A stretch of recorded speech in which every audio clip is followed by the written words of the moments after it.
¿Sabías que en A Costa da Morte aún puedes comprar una vivienda por menos de lo que gastarías en un coche nuevo?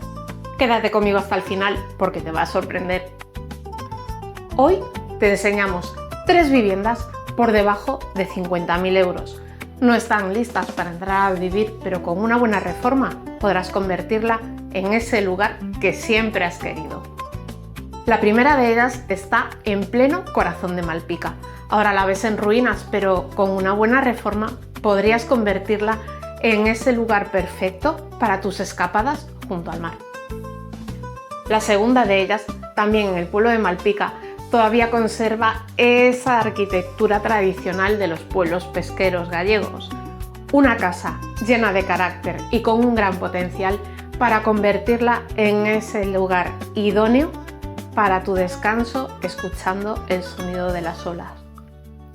La tercera, la joya escondida, la más económica de las 3, situada a tan solo 25 kilómetros de la costa. Una casa típica gallega construida en cantería, con una gran lareira en su interior. Perfecto para quienes buscan un proyecto lleno de historia y con mucha alma a un precio inigualable. Como ves, estas casas, que hoy parecen olvidadas, pueden convertirse en hogares llenos de vida y de ilusión. 3 oportunidades irrepetibles situadas en plena Costa da Morte y cerca. La posibilidad de convertir lo que hoy es una ruina en un hogar lleno de vida o en una inversión segura.